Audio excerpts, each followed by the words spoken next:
So to tell, we are from Poland, but also we are the only team from Europe. So yeah, hopefully we're gonna finish it what Peter said. Thank you so much for being here for us. So, ladies and gentlemen, an honorable Minister of Agriculture, Forestry and Fishery, we are here to request you for $250,000 of investment for our novel solution of institutionalized farming facilities. This solution is to bring aid in the South Africa and to help eradicate the food insecurity problem, both feeding 5 million people in the territory, as well as giving a job to more than 500,000 people. So, before we start with the project description, we prepared a little agenda for you. I will go through the problem statement as well with the points about the solution, what we are trying to tackle. Marta will tell you in detail about the solution idea and then the solution that we are actually requesting your financial aid for. Peter will tell you about the scope of the pilot project, 3-year pilot project, as well with risk and stakeholder analysis and the strategy for our diffusion, for our future. Then Marta will close the meeting with the remarks on the impact in short and long term. All right, so about Africa. Currently, there is 53 million people living in South Africa, the country of our interest. 25% of them lives and experience the food insecurity problem. So the most harmed people are living in the areas, the peri-urban and rural areas, because of the lack of access to the networks of the food delivery. The problem is because 25% have no access to employment. They are unemployed, as well as have very low wages. That completely blocks them from buying sufficiently nutritious food for them and their families. Second of all, there is dominance of only a few big market players that are squeezing the prices up for the food industry. The third, the decrease of rainfall and increase the temperature also is not helpful. The final, the limited and restricted access to both water, electricity and land completely stops them for breeding crops and grow livestock. So the Department of Agriculture, Forestry and Fishery, along with the National South African Development Plan, advises the solutions that are trying to tackle this problem with those recommendations. So first, 1/3 of the food supply should come from the production of the small-scale farmers or households. Also, the solutions should be sustainable and use natural resources, and also be with the regard to rehabilitation of the South Australian land. The third would be that the solution should organize smallholders into cooperatives, community-based organization, to increase their bargaining power on the local market. Then the solutions should accelerate the low labor absorbing jobs to increase the unemployment rate. Also, the two obvious are providing support and trainings for people. That's pretty obvious, and bringing more in Africa and BRICS export. So, our solution is both in regard to all those 8 points, as well as regard to the local food problems that are in South Africa. These are both determinants that we were thinking about during producing our solution. I think this slide is missing. But so back up our solution. Our solution is a centralized network of edible insect farming facilities. Insects are actually a great source of nutrients like vitamins, proteins, fiber and also omega fats. And not only they have a higher nutritious value than current livestock, for example, beef, pork, beef, pork, and chicken, but also have lower environmental impact and higher productivity.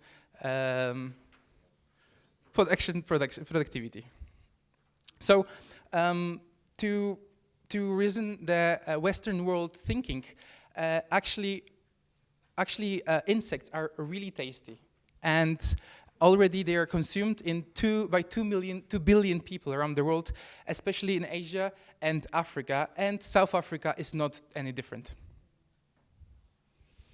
Thank you, Bart. So basically, Backup Company would provide peri-urban and rural farmers from South Africa in ready-to-use, simple, ecologically friendly, and self-sustainable insect farming, and will empower them to start their own insect farming businesses. We included plenty of novelties in our farms, which are mostly related to, first of all, farms design, second, insect cultivation process, and the third, business model. So let me take you through them. First of all, insects, which we selected for farming in Africa. Locust has pretty, I would say, uncommon as for an insect, and usual and perfect for farming in Africa qualities. We discovered them during the pilot project, which we ran in cooperation with the Warsaw University, Warsaw Life and Science University, and a Hypromine, one of the top know-how insects companies in Europe. The experimental farming facilities which we set in Poland proved that locust, as probably the only insect, has an ability to sustain without water, and it can actually absorb it from the feed it gets. Additionally, it's one of the few insects, high-protein insects, which do not require protein food in order to retain its very nutritious value. It can be fed even with leftovers, waste, and plants which are uneatable by humans, and still keep its very high nutritious value. This actually leads to decrease the cost of the feeds for insects significantly, and through this, optimize further the farm. This insect type is also very resistant to high temperatures, water problems, wind, and other tough weather conditions which can be observed in South Africa. The next novelty, is the backup farm design itself.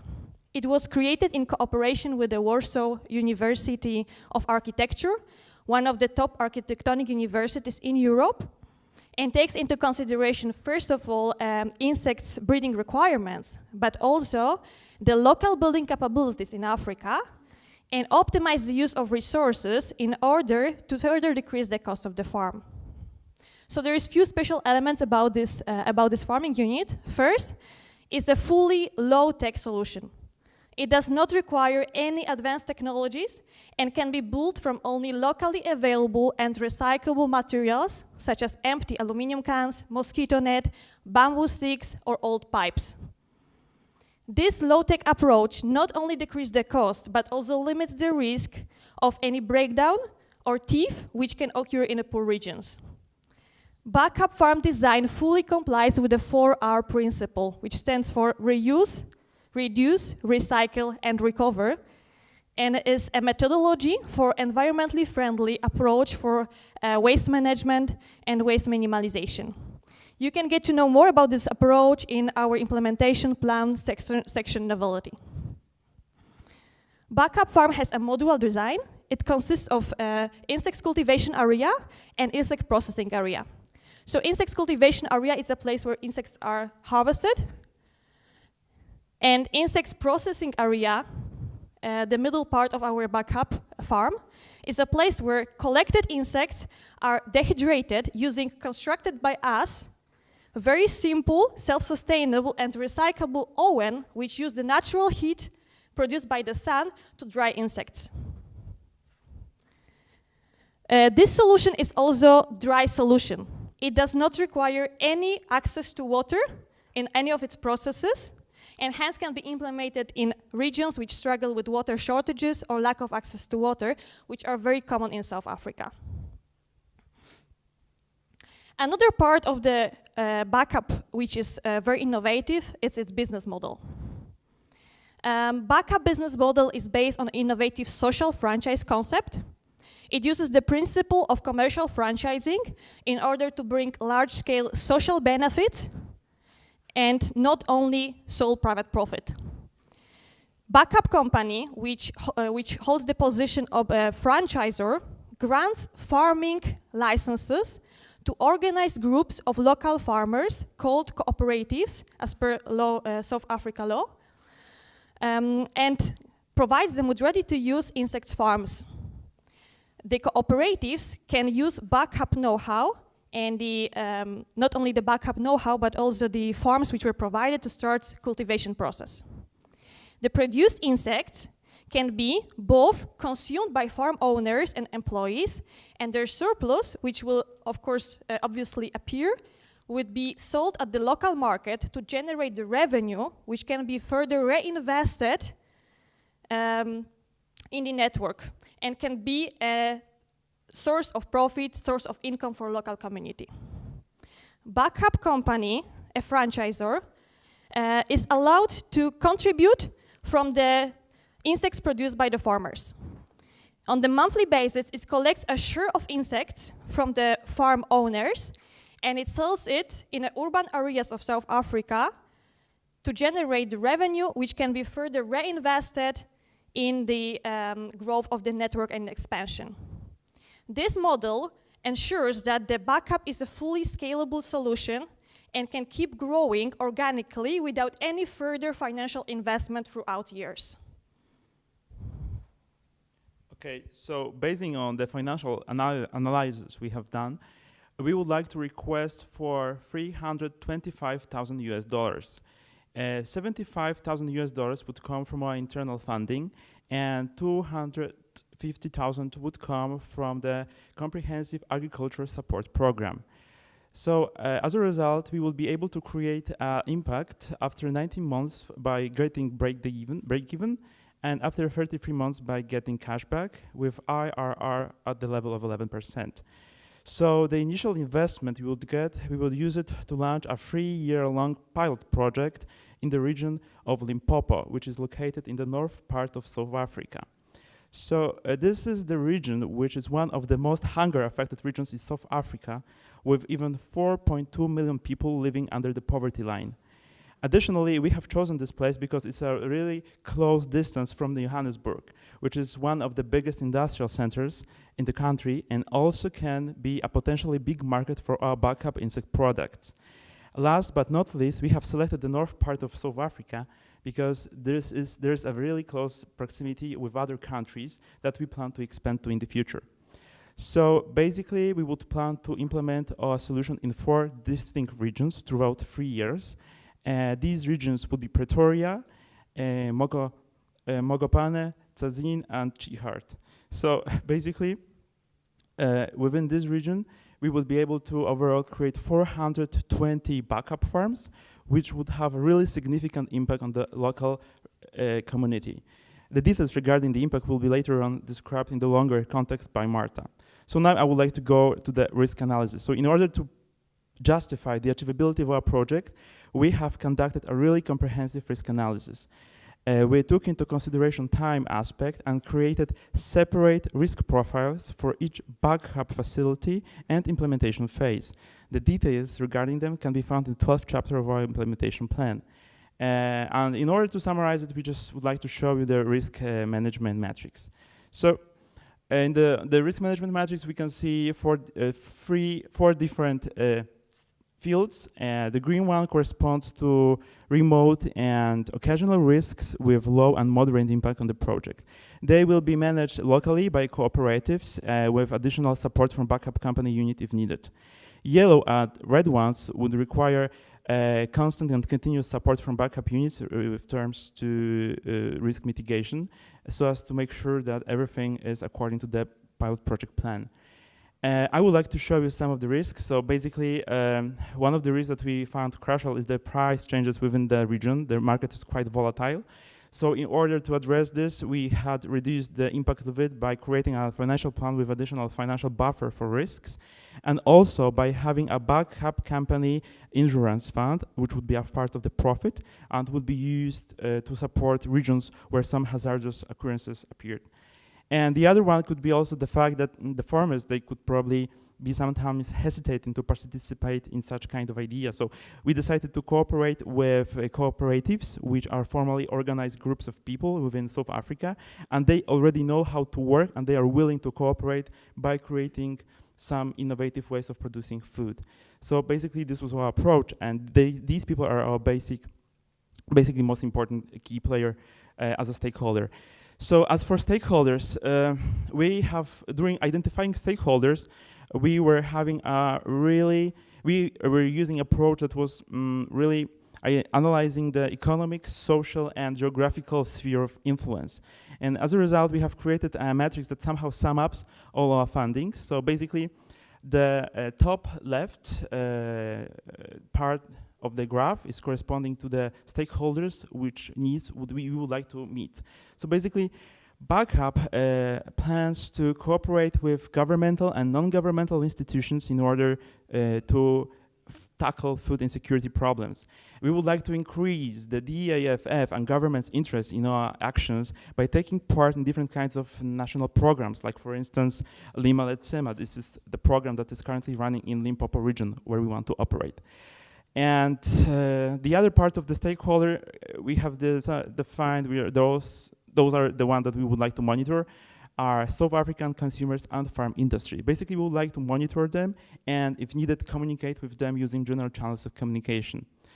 Then the top right part are the key players. Those are smallholders and cooperatives. They're really important because they serve as franchisees in our franchise model. We would like to continuously consult with them, check their performance, and also help them, and to some extent they themselves would have influence on our regional decisions regarding expansion. The last part would be a consideration for the for the organizations that would support us at further expansion to the other regions. So the next slide would show you expansion throughout time. Bart, here we could see how we will expand, and now Marta will take part, which is about the impact. So basically, as you can see, the solution has a very good big potential for international expansion. It can expand in the initial 3-year pilot. We want to operate only in South Africa, but later on we want to expand for the neighboring countries, which struggle with the biggest food insecurity problem and have the highest population. Throughout the time, we would also differentiate our products from only insects to insect flour and other insect-based products as required by the market at that particular time. Regarding the impact of the solution has actually a huge impact both in a micro and macro scale. The 3-year project pilot can generate even 18,000 job places for people in South Africa and through this aid the achievement of food security, but it can also directly feed 500,000 people who currently do not have access to nutritious food. It will also increase the income of its owners by more than 100%. As the production facilities of insects are significantly more resource efficient than the production of alternative protein sources, tons and millions of feed, water, and land would be released as the consequence of producing product which is significantly more resource efficient. So to basically produce the same amount of meat, we would have to use many times more resources, and the exact number are given in this table. And these resources can be now used for alternative industries and support people who may need to use it otherwise. In the long run, project would generate even higher outcome. Within next 5 years, we are expecting to feed 5 million people, and in 10 years, even 15 million people, creating 150,000 job possibilities in 10 years, and even more in the longer run. So basically, the minister and ladies and gentlemen, as you can see, our solution complies with all the points of agricultural, forestry, and fishery plan. Next slide. And not only this, but also aids the achievement of food security. not only in South Africa, but also other African regions within the next 20 years. With your investment and our backup solution, we can eliminate hunger within our lifetime. Thank you.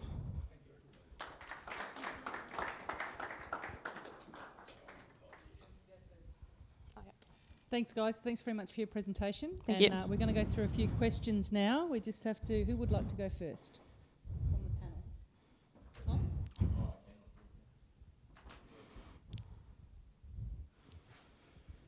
Talk to us, sorry, about the farmers. It strikes me that there's things that they'll have to set up and create that you guys aren't funding. How do you plan to tackle that? Excuse me, could you repeat the question? The farmers, the people doing this, there's infrastructure they'll need and things they'll need to provide.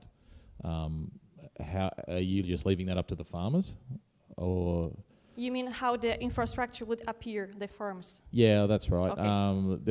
I don't know. You're providing them with certain things, but there's certain things that you're not providing them with. Where do you envisage them coming from? Okay, so let me just explain how it goes. So the farm construction is designed in a way which is very simple to construct by the family, but even simple family or local community. But of course, we will not leave them with this by themselves.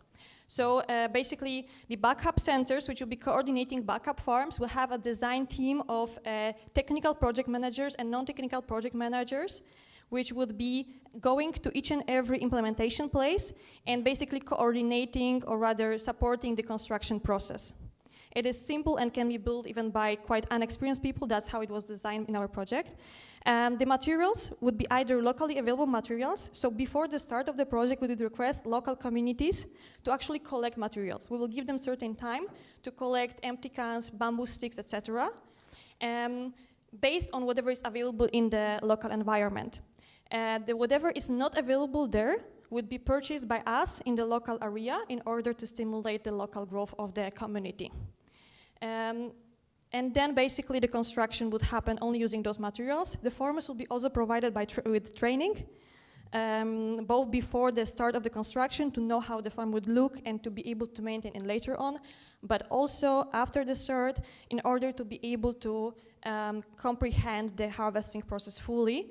They will be also maintained, trained, and supervised later on during monthly visits of the member of the backup center in order to check their performance and verify whether it complies with the benchmark set for the region. Cool, thank you. So once they're up and running, Yes. Fully trained, everything's going, how are you managing keeping them involved? Because I assume they can just go off and start selling things themselves. Yes, so that's actually is a plan. Yeah.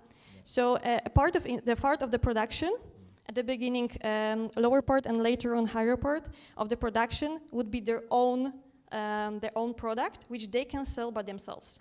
So that's actually what we try to do. We try to generate for them a product which they can sell, and they can generate income for themselves as well. Yeah, but so you're saying you're happy if they just leave completely, though? Because, yeah, I'm struggling to see, any competitive business, you train people, you set them up, but if there's no impetus for them to stay, I was just curious how we will maintain them in this region. How are you managing that risk, I guess? Okay, so basically we are aware of the risk of farmers potentially resigning or leaving the region. So there are two different things, I think, in this question. So first, the risk of a single farmer just leaving the farm. So we mitigate this risk by actually engaging with cooperatives, not single farmers. So cooperatives are larger organized groups, and for this we limit the risk of a single farmer leaving, because the chance of entire group leaving is much smaller. Second thing, so basically in Africa we also struggle with the trend, which is basically people leaving the rural areas and moving to urban areas and then living in slums really below any rational level, even though they could live in their regions much better. So basically we try to mitigate this risk by establishing certain program, which is basically a region support program aimed at improving the quality of life in the rural areas in the farms are implemented. So once the farm shows its performance, we help them develop the regions further by introducing solutions such as, for example, water filtration station, information station, power station powered by solar energy, etc. So we further develop the region in order to ensure that they basically like staying there because they see that the opportunities are there for them. We also support their children schooling. We grant scholarships for their children in order to also ensure that they feel that they are getting something more from us and that the children can also come back to the farm and potentially develop it further. Thank you. So I'm just going to break it down and make it really simple. So there's $28,000 over a 3-year period for the OPEX expenses for this. Yes. They're in regional South Africa. They'll find materials, whether they recycle materials or recover materials or buy some materials. You'll supply them with some kind of larvae. They'll grow it, harvest it, put it in a little dryer thing, and then you'll let them sell it. So where's the supply chain?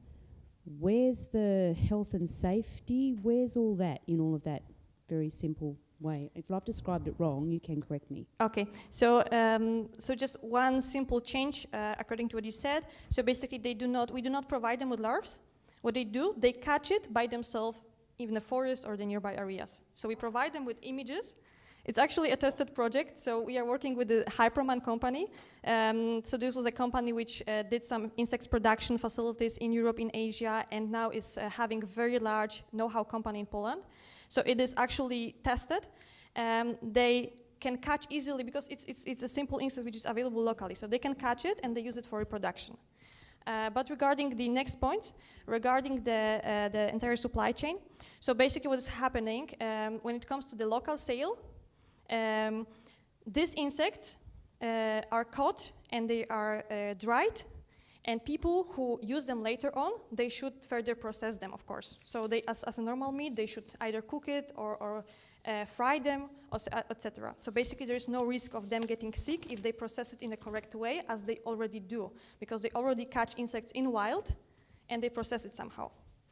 And regarding the further distribution, which will happen at the backup center, so basically we have the disinfection machines in the backup center, which use mostly the heat and can actually and the steam. Sorry, yes, and the steam, and ensure that the insects are dehydrated before packing, labeling, and selling further. How do they get there? Sorry. How do they get to the center? So we basically have an outsourced service of people who do pick up insects from the farms on the weekly basis. So on the weekly basis, they travel to farm, they pick up insects, and they bring them back to the center. So yeah, to answer to your question, there is a share of insects that stays in the local market. That starts from 50% and throughout the years goes down, obviously to increase the income of the farm. And also, as you can see here, the second part, starting also from 50, going up to 25, goes to the backup center to be then reinvested to setting up new farms. This is the mechanism of reinvestment, and this is the mechanism of the micro scale and economy enriching. And yeah, that's it. Thank you. I think the people of Limpopo should be excited there's so many people looking to feed them. That hunger won't be a problem. What experience does the University of Warsaw have in building locust cages? So basically, there is an entomology department there, which is specializing in also insects, cultivating insects which are edible insects. So we decide, together with those universities and with our partners, we designed the facilities. We are actually testing the production of different types of bugs to discover which insect is actually the most suitable for the African conditions like this. And based on this facility, we decided that locust is the most proper one. So in Warsaw, you chose the correct bug for South Africa. Yes, but just to answer your question, we chose it in Warsaw, but we chose it based on the experience of people who did farming in Africa. So it's not our choice of people who may not have farmed yet in Africa, but it's based on experience of people who did this and share the knowledge with us, our partners. Okay, thank you. Yeah, our biggest partner is Hypermine, and Jacob, the owner of the Hypermine, have experience for like 10 years experience of farming different bugs, starting from like really little crickets, mealworm, up to the pretty huge locust. And this is our work for the last couple of months to actually suit up the best one.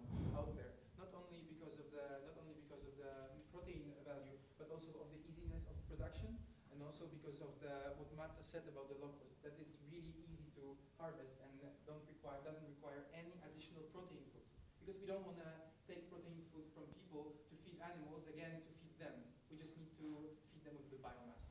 So I'd like you to explain that further, because the locust is quite a fussy eater. So you mentioned it's going to feed on waste. So I just need some more explanation on the feedstock for your insect, please. Sure, very good question. So basically what we are doing, we will try mostly to collect at least a large share of the feed from the nearby environment. We will try to collect uneatable by humans plants. So not we basically, but farmers which will be working at the farm would be collecting uneatable by humans plants, waste, etc., and we'll be feeding it to insects. Additionally, we are planning to start partnerships with local food producers, which do produce food and have certain food wastes at their farms. They need to utilize it somehow. What we can offer them is our production allows for the production of natural fertilizer. So basically the waste of insects can be exchanged easily into a fertilizer. So we will try to establish partnerships with those distributors, providing them with a natural fertilizer in exchange for the food waste, which they anyways don't require. I hope they don't eat mapane leaves. But anyway. How are you planning to engage? You're in Warsaw. You have no local experience. You're going to convince people to establish co-ops, or you're going to use co-ops to influence farmers. Where's your skill base to do that? Proszę, ja zacznę, ty proszę. Ja zacznę, ty. Okay, so basically, I think we have quite a bit of skills in this. So each of us was living for a longer time in developing countries. I, for example, lived for 2 years. I was running business in India and in Myanmar. Peter was in Taiwan. Bart was also in India for some time. And we have an experience with running businesses, or at least parts of the businesses which require cooperation with local communities and engaging them to do certain things. So, of course, the challenge which may appear is a language, depending on the country. In the case of this case, it is English, so it's not that difficult. But there may be countries to which we want to expand, in which we do not have a language skill. But I think even this can be mitigated by getting a translator or qualified employees which do speak the local language.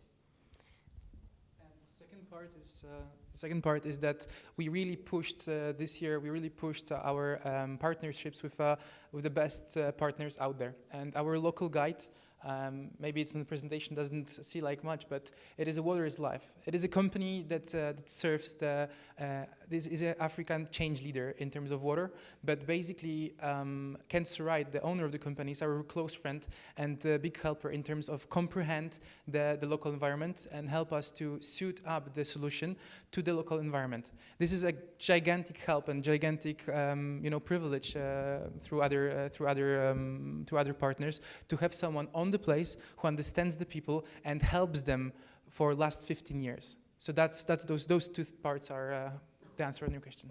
Thank you. And finally, can you put the supply chain map back up, please?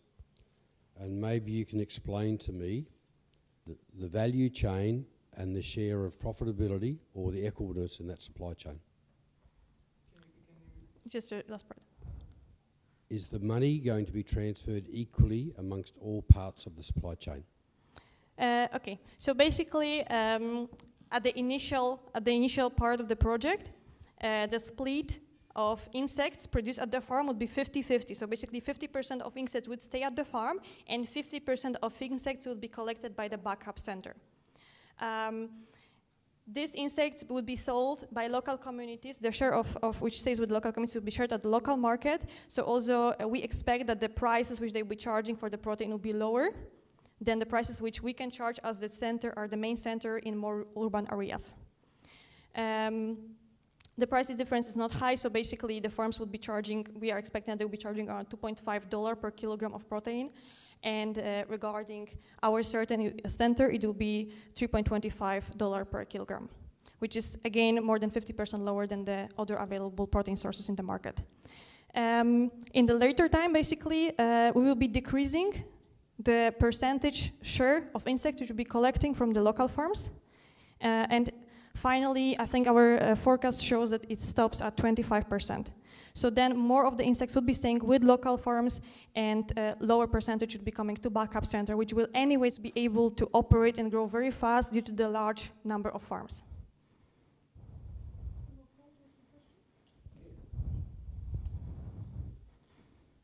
So you mentioned that there's, I think, 2 billion people eating insects. Is that right? Did Yes. I hear that figure correctly? So who are the other competitors in this space? Who are the other producers, or is it all locally caught? Yeah, so great question actually. So the interesting fact is that 2 billion people eat insects, but these are mostly people which are located in remote parts of Africa, Asia, etc. So those people, majority of those people actually do eat insects which they catch in wild. Some of them, of course, if they catch more, they can resell a little bit to local community, but these are not big numbers. So basically like a tiny resellers, which basically catch insects and sell them.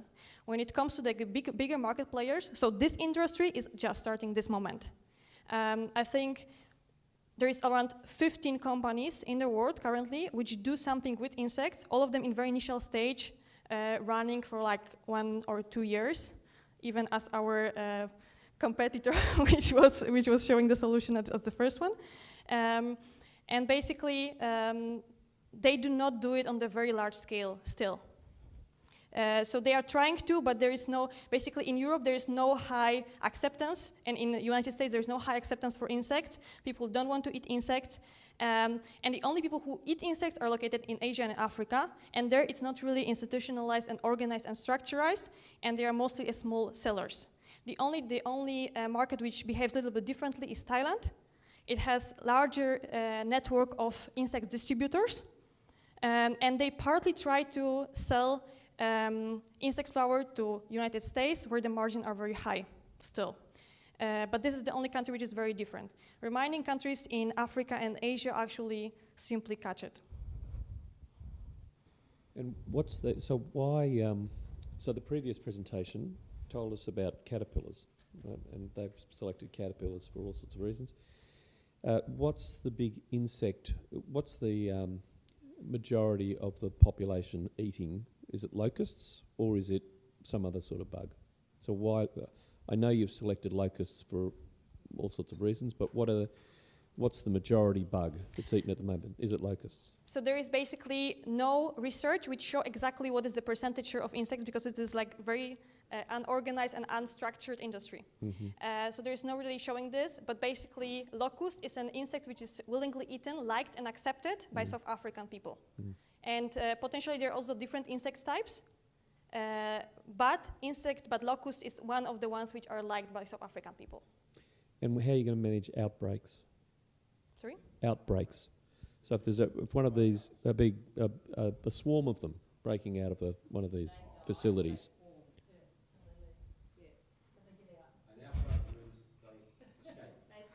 Oh, what if they escape? Okay.